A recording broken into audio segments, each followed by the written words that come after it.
your legacy will make a difference in people that you know and in people that you don't know. Yeah. So you're too young to quit and you're too old to give up. Like, you just don't give up. Don't give up. Yeah. You might not see it now, but you will one day sit in the orchard of the seeds that you planted, and many people will feast on the fruit of your life. You've heard me say it before, life can feel like a roller coaster, but in the beauty and the chaos, if you look for it, life is full of love, joy, and kindness. Welcome to the Candace and Bure podcast. We're here to share conversations about life's challenges, celebrations, and everything in between.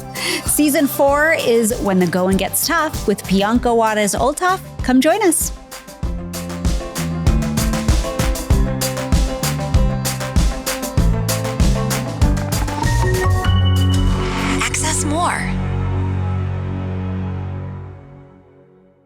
A young mother labeled impure, a shepherd boy considered unclean.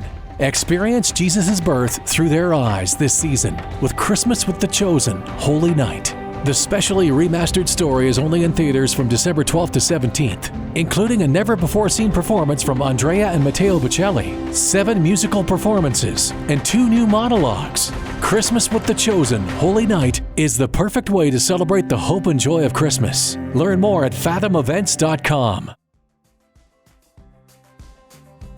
Hello, everyone. Welcome to the Candace and Bure podcast. I'm here with Bianca. What is Olthoff? Okay, listen, I just have to affirm you because your bravery in saying a Hispanic last name and a German last name, I smile every time. It's hilarious. You're doing such a good job. Thank you. I've gotten very comfortable saying your name. I was a little hesitant the first couple times. I'm like, I'm gonna mess this up. I mean, you're rolling the R's and everything. So today we're going to be talking about it's all worth it. It's all worth it. So will you just break that down quickly for us? First, I feel like I just wanted to thank you and all the podcast listeners who've been with us every episode on this season.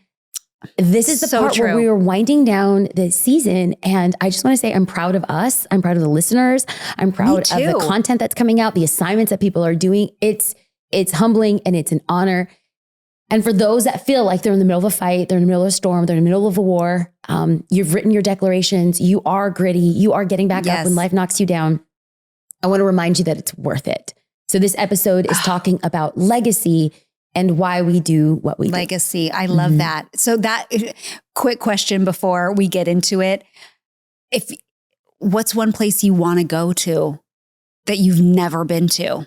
Okay, so I love that we always have kind of like a fun jump-in point because we're talking about some heavy stuff. I know. And so the fact we're like, okay, let's do a little bit of escapism. Where would I go? Okay, I actually know exactly where I would go. I would go to Positano in Italy, but you haven't been there? Well, here's the thing. I could go, but I want to go when I have like money like the Kardashians, because I'm not going to go and like Airbnb it. No. If I'm not having dinner with George and Amal Clooney and having cacio e pepe in my custom designed Dolce & Gabbana, then I'm doing it wrong. So I told myself, I'm not going to go unless I have my own private villa and they're singing Italian to me and they're dropping noodles in my mouth. So I'm holding that one. I hope you make that money like the Kardashians really soon, because it's a pretty fantastic place. Yes.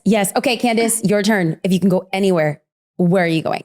Well, my bucket list is Israel, and it's more than a bucket list. I've been wanting to go there for so many years. I've had several trips planned that have been canceled over the years. I talked to Tara Lee Koppel about that because she leads trips. And do you go to Israel often? Okay, listen.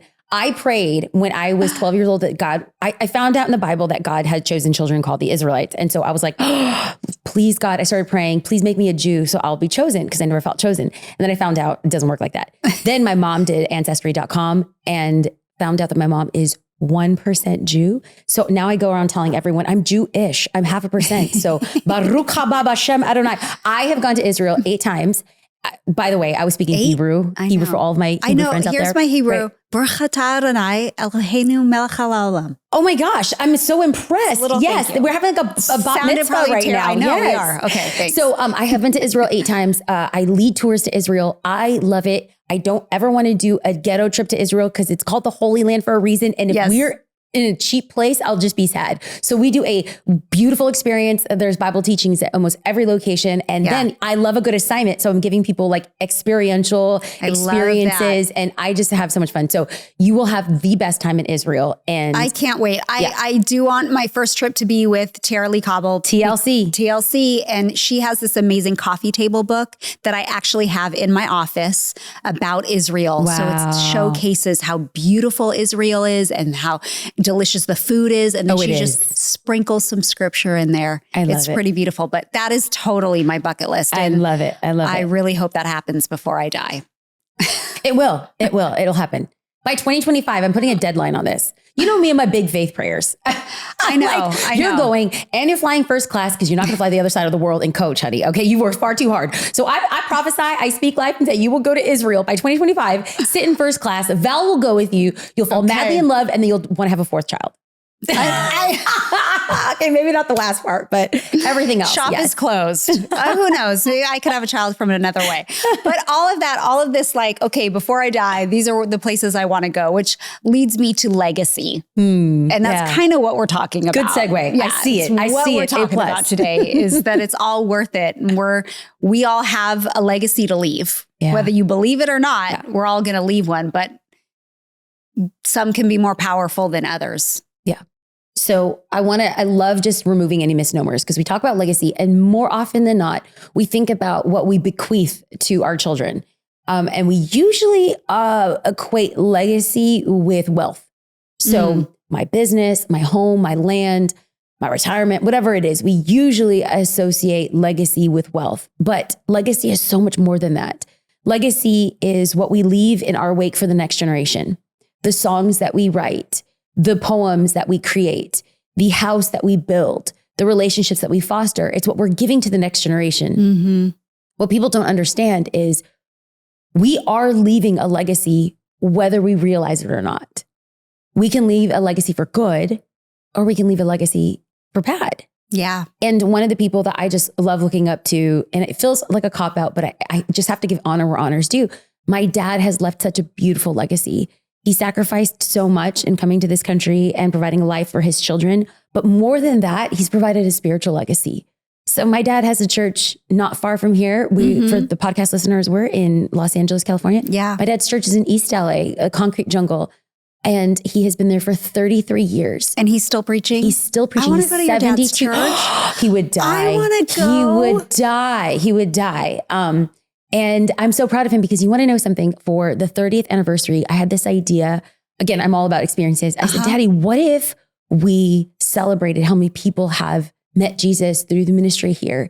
And you want to know something? It's so funny. They're so old school that when somebody says yes to Jesus, do you remember the triplicates? It was like the white paper, the pink paper, the yellow paper, and you would tear them off and you would write on it and there'd be a copy. It's a triplicate. Yep. Of course. My dad still has to this day, when people say yes to Jesus, they fill out their information on a triplicate. Well, these two members from the church, they've been there from the very beginning. They've saved every single name that has said yes to Jesus. So I went through painstakingly and counted, and I gave up after 20,000.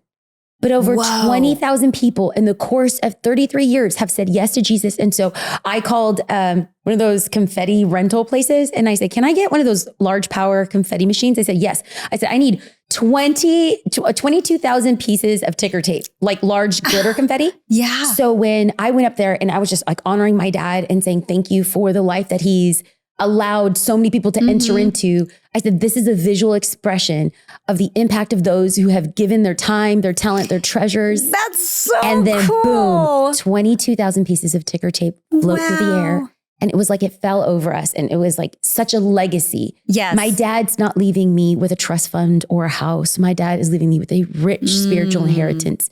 And whether we want to or not, we are leaving a legacy for people in our wake. Yeah. That reminds me, my mom, so when we started going to church and I was 12, we went to Calvary Chapel. That was in Thousand Oaks. Okay.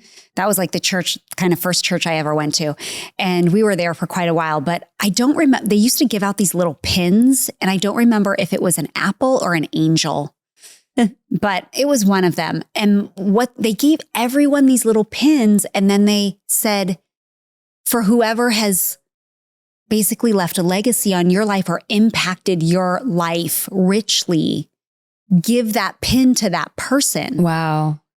And my mom's Bible was like covered in the pins because she had like a leather cover on her Bible. And so many people gave my mom their pins. It was so special because my mom just loved sharing Jesus with people. And just, my mom is a nurturer and cares for people. And that's a good legacy. That is a good legacy. That's the kind of legacy I want to leave.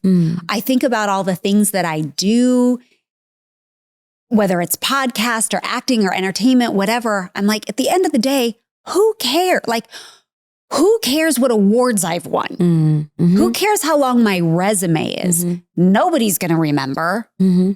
But the lasting impact that maybe this podcast has, because we're talking about Jesus, like that's the legacy I want to leave. It's so beautiful. It's so beautiful. Again, I think Paul has been peppered in through every episode this season. Yes. He is a staple in my book, but he's also a staple in my heart. And one of the things that he says this actually twice in 2 of his epistles, which are letters to the early church. He said that he poured himself out like a drink offering. And it's funny because in urban culture, in urban subculture, there's a phrase where we say like, you pour it out for the homie, and it's in memory, RIP. Someone passes away and you pour out your beer, you pour out your alcohol, whatever. It's like an ode to them. That's actually rooted in Greco-Roman history. Oh, so I didn't know that. They would drink their wine. Before drinking their wine, they would pour a little bit out to the gods. Okay. What Paul says, oh God, I love Paul. I love pop culture. And I just like salivate at how in touch he was with the culture of the time while wrapping in theology.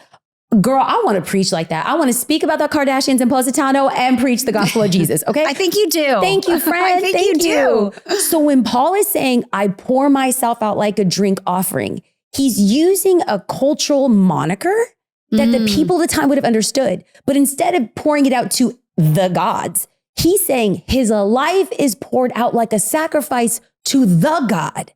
I pour myself out like a sacrifice. No one today is walking around saying, I want to be poured out. No, we're selfish. We want to be filled up. Fill me up, fill me up, fill me up. Paul is saying, I pour myself out. When we talk about legacy, until Paul's dying breath, in fact, some of the words that he says around his life is he's like, I want to stay here with you and continue to serve you. But dang, I really want to just be with the Lord. So he says to live is to die and to die is gain. Yeah. And so he says, I pour myself out like a drink offering. What is he doing? He's giving his life as a legacy for so many people who are wanting to know Jesus and encounter Jesus. And so much of our, in fact, roughly 2/3 of the New Testament is penned by Paul the Apostle. So much of our theology, for those that claim to be followers of Jesus, so much of our theology is rich and written by a man who literally gave his life up for us. That is a good legacy. Life can be full of unexpected twists and turns. Your health coverage should not add to that uncertainty. In a world where healthcare costs are soaring and more claims are being denied, there's got to be a better way to find quality healthcare. Crowd Health was created to get rid of the headaches of health insurance. Now, Crowd Health is not health insurance, but it's a way to pay for healthcare through crowdfunding. For $175 for an individual or $575 for a family of 4, you'll get access to telemedicine visits, discounted prescriptions, and more, including access to a community of people who are willing to help out in the event of an emergency. Let Crowd Health help with your healthcare needs. Get started today for just $99 a month for your first 3 months by using the code KIND at joincrowdhealth.com. Crowd Health is not insurance. Learn more at joincrowdhealth.com and use the code KIND. What about you? What about you? Do you have someone in your life that you're like, wow, I've really been impacted by their life. They've left such a great legacy, either biblical or personal? Well, I mean, there's famous people that I think have left amazing legacies. I think of Lucille Ball in entertainment and comedy. I mean, she's a legend. Yes. She not only paved the way, but has left this incredible legacy for women in entertainment. Yes. Incredible. I think of Corrie ten Boom. Oh, what a legacy she's left. Yes. Yes. Talk about crying, reading her books. I mean, you don't even want to sit next to me at the airport if I'm reading one of her books. And I have people in my life that have left incredible legacies. And some of those people their legacy is because it's been mentorship to me. Mm-hmm.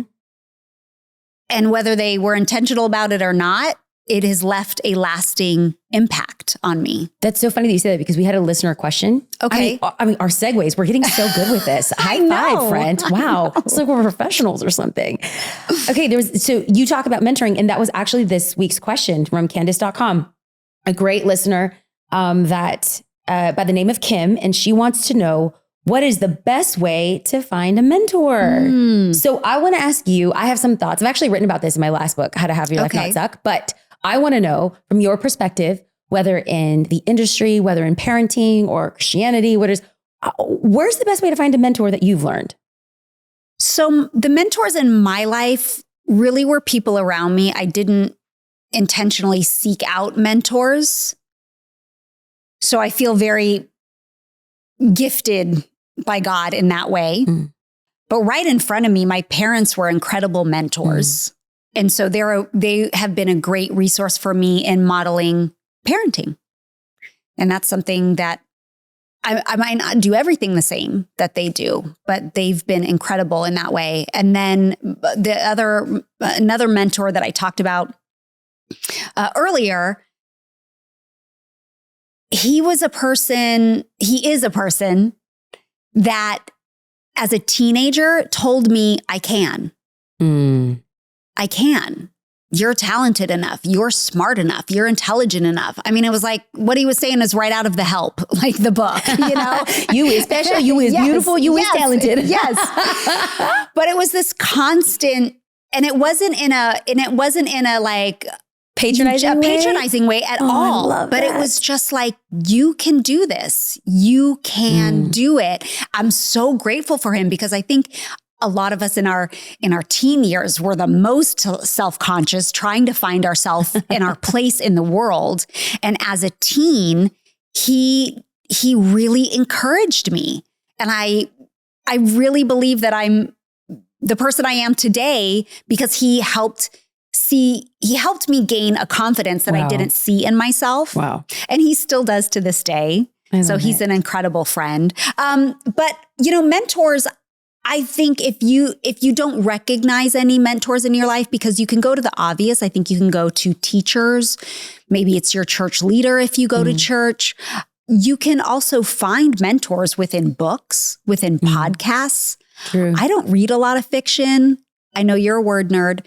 I read so many scripts, so I don't have time for fiction in my life, okay? Even though there's amazing books out there. So if I do read a book and use that time to read a book, I want to read something that's going to help me be a better person and give me a sense of mentorship. Yeah.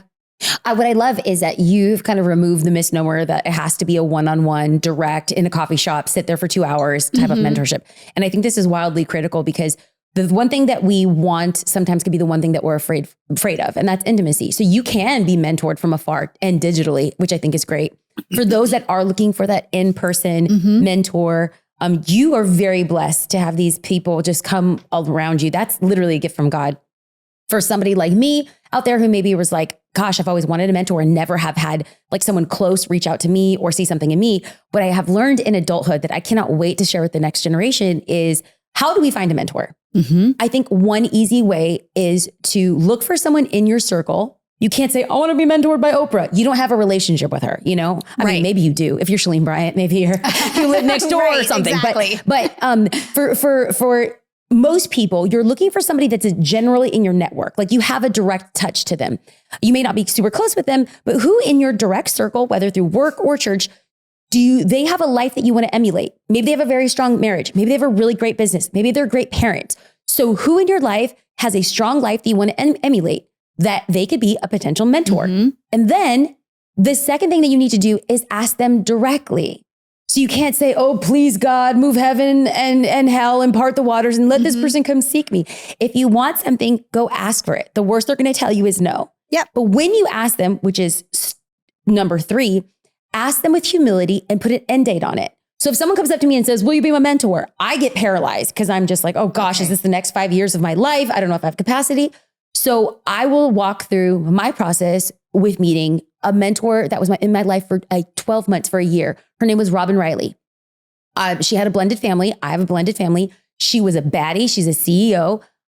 She ran her life beautifully. Mm-hmm. She was a woman of power, and her husband was in a different position, a small business owner, but yet their dynamic really worked. And I loved how she was leading her life. So I reached out to her via email. I said, I love the way that you're doing your life. I understand that your time is very limited. I want to honor your time, but I do want to be forthcoming and ask you if you will give me 6 months to meet once a month for lunch. I know your lunch is 60 minutes. I'll take 55 minutes of your time. I will bring you lunch. I will show up on time, and I will make sure I will leave early. Yes. So I made sure that she knew what she was getting into and that she could let me know, honestly, if she had capacity.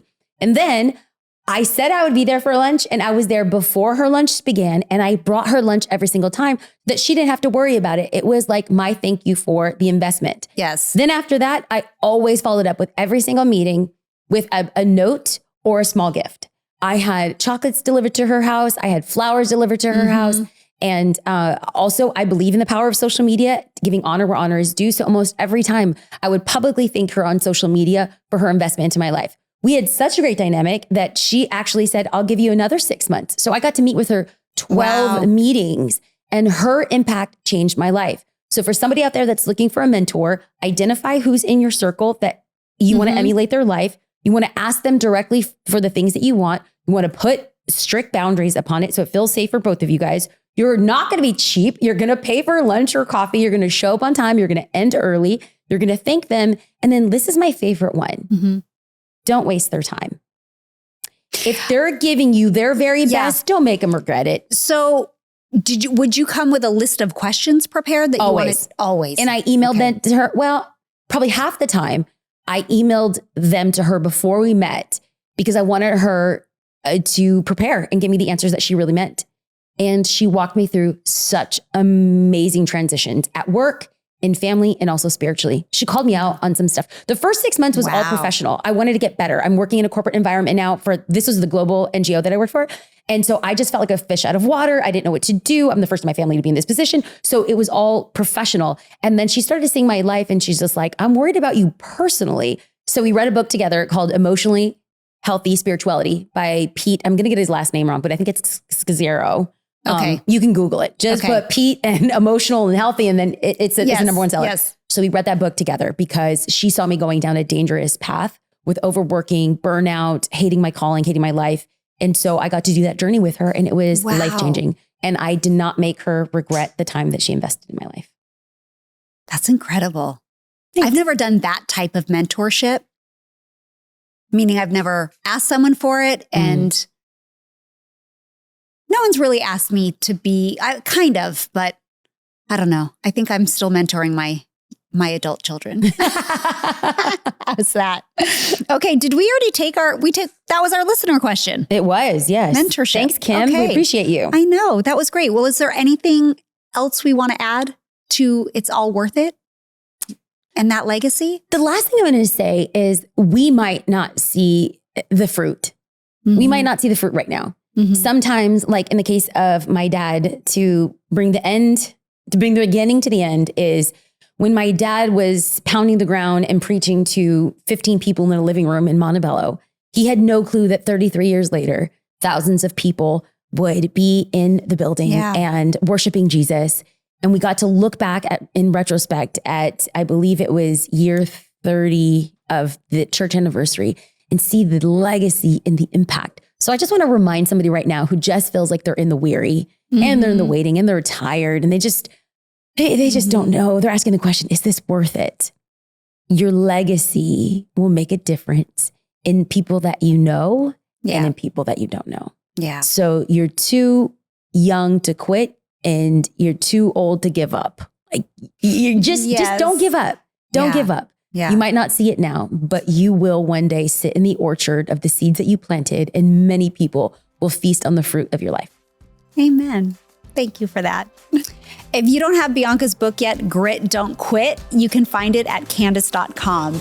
And we also have that free help sheet for you that we're calling What to Do in the Waiting. So you can download that there too. Candace.com has all the links for this season and from my conversations with past guests as well. And we're almost done with this season. I don't want it to end, and I don't want you to miss the ending. So until next time, don't forget to come back next week and be grateful all day, every day. Oh, thanks for watching. Would you click the like button if you could relate to stories Bianca shared?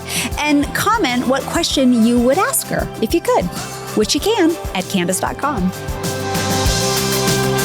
Candy Rock Entertainment, all rights reserved.